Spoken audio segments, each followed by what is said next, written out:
Parte 1. No se besa y se olvida. Clara apretó el freno con torpeza. La lluvia resbalaba por el parabrisas, pero ella no lo notaba. Tenía las manos temblando, aún con el sabor de algo que no sabía cómo nombrar.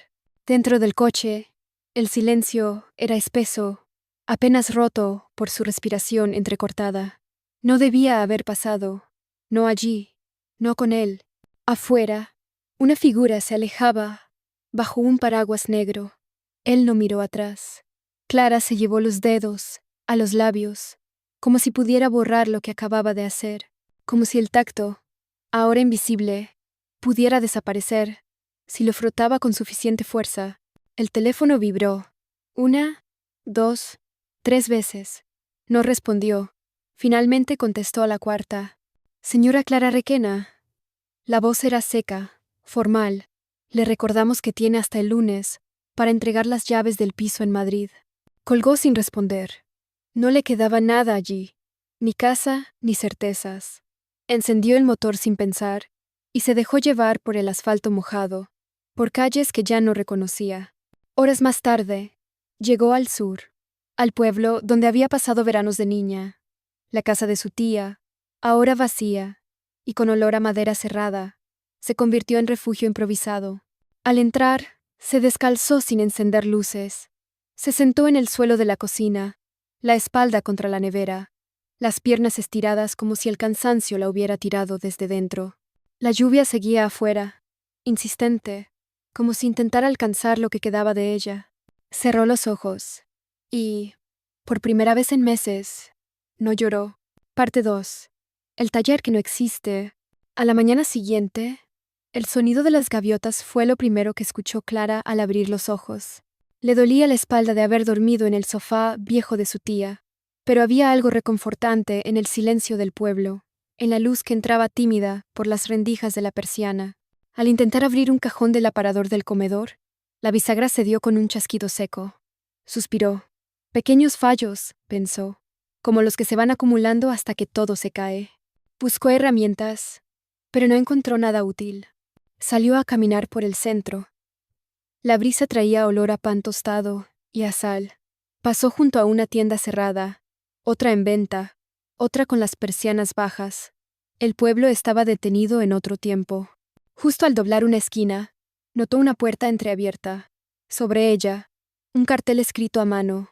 Taller de reparaciones. No abrimos, pero tal vez sí. Empujó con cuidado. Un timbre antiguo sonó como si despertara algo dormido. El interior era oscuro, lleno de herramientas colgadas en las paredes, estanterías con cajas de metal, frascos sin etiqueta, y en medio de todo eso, un hombre de espaldas, soldando algo con una calma casi hipnótica. ¿Hola?, dijo Clara, dudando. Él se giró despacio. Era alto, de unos 50, con el cabello entrecano recogido hacia atrás. Sus ojos la miraron, como si recordaran algo. ¿Tienes prisa?, preguntó. No, respondió ella, sorprendida. Entonces puedes pasar.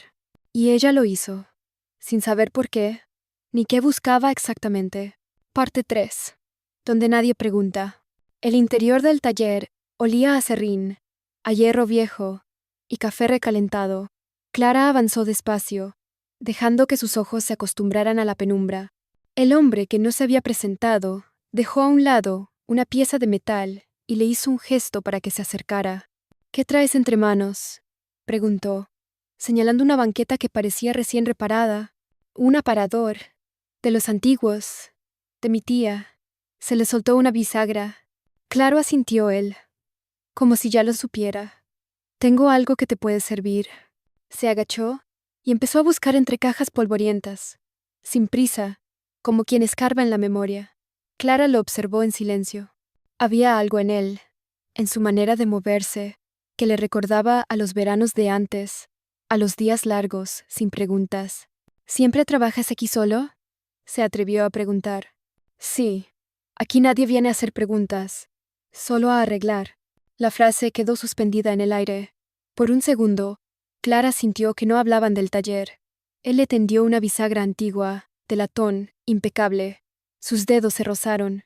Fue apenas un segundo, Pero fue. Y entonces ocurrió. Un silencio extraño, denso, lleno de algo que ninguno supo nombrar. Él la miró distinto. Ella no apartó la mirada. Un pozo sin fondo. Un segundo sin lógica. Un beso. No sé por qué hice eso, murmuró Clara, casi sin voz. Quizás sí lo sabes, solo que no lo admites todavía. Ella dio un paso atrás. El corazón le latía demasiado rápido. Tengo que irme, dijo. El aparador puede esperar. Tú no. Clara salió del taller con la bisagra en la mano y una tormenta en el pecho. Al girar la esquina, se permitió sonreír, pero solo por un instante. Al otro lado de la calle, alguien la observaba desde un coche, con las luces apagadas. Parte 4. La grieta. Esa noche, Clara no durmió. Se movía en el sofá, como si buscara una postura imposible, como si su cuerpo no supiera estar quieto.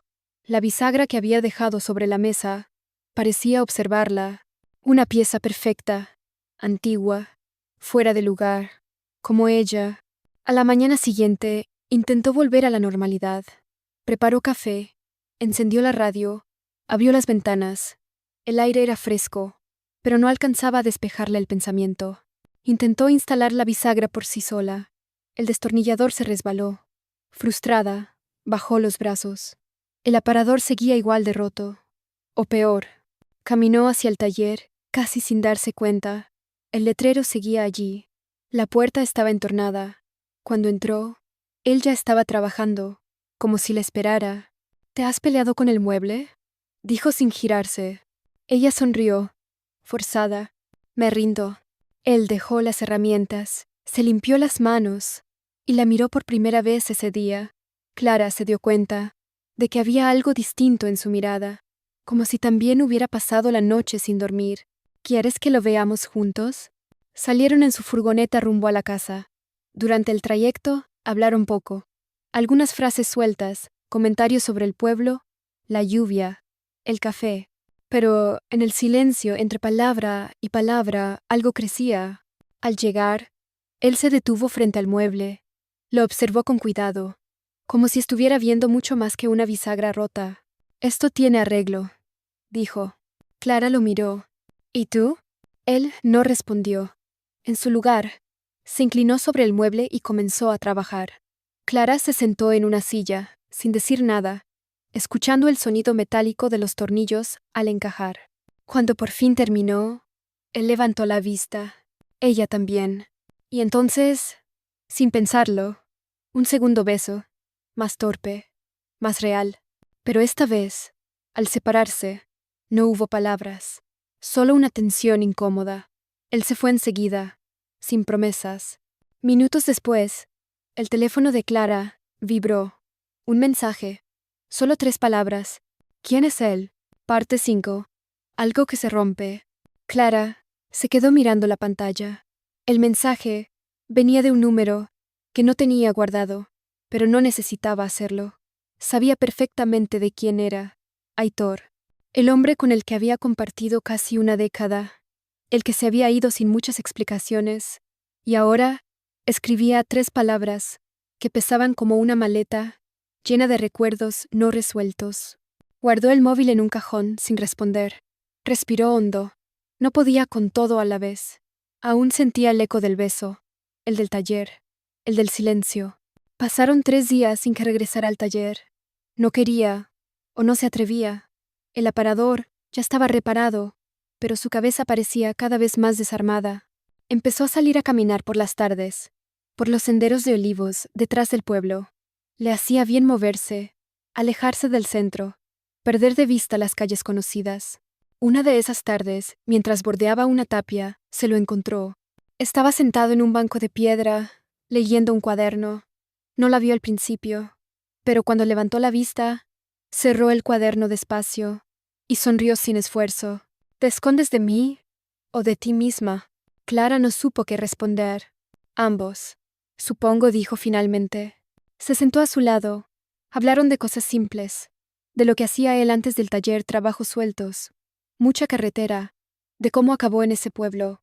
Me cansé de irme de todas partes, de las cosas pequeñas que uno repara solo, porque nadie más lo hace. En un momento, ella sacó el móvil, lo desbloqueó y le mostró el mensaje sin decir palabra. Él lo leyó, lo devolvió. ¿Es importante?, preguntó. Clara dudó. Lo fue. No sé si lo sigue siendo. Entonces, cuidado, dijo él, sin juicio. A veces, lo que ya no es, vuelve solo para estorbar. El sol caía detrás del cerro. La brisa era suave, pero Clara sintió frío. Se levantó. Tengo que irme. ¿Volverás? Ella no contestó, pero sus pasos se alejaron más lentos, como si no estuviera tan segura de hacia dónde caminaba. Parte 6. El eco que queda. Clara volvió al taller al día siguiente. Todo parecía igual, pero el aire estaba cargado de algo invisible, como un suspiro detenido entre las herramientas. Él no estaba, pero sobre la mesa había un sobre doblado, sin remitente. Lo abrió, con manos temblorosas. Dentro, una carta escrita a mano.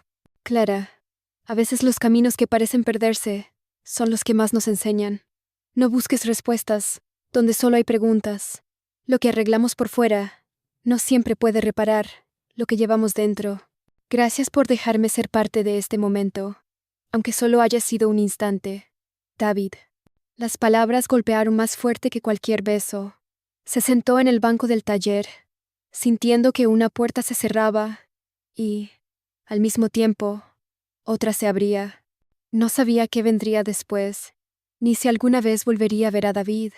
Pero, por primera vez en mucho tiempo, la incertidumbre no le asustaba. Salió al exterior. El sol comenzaba a caer, pintando el cielo con tonos cálidos y suaves. Respiró hondo, dejando que el aire llenara sus pulmones. Había un peso que se levantaba, una grieta en el pecho que dejaba entrar luz. De repente, un sonido leve, la campanilla oxidada del taller. Alguien había entrado. Clara se giró, pero no había nadie. Solo un sobre más, esta vez con una llave antigua y sin más palabras. La tomó entre los dedos, mirándola con una mezcla de nostalgia y esperanza. Sabía que algunas historias no terminan con un final claro, que a veces lo mejor es dejar que las piezas sigan su propio curso. Y en esa incertidumbre, encontró una extraña paz, porque no todo se arregla con bisagras.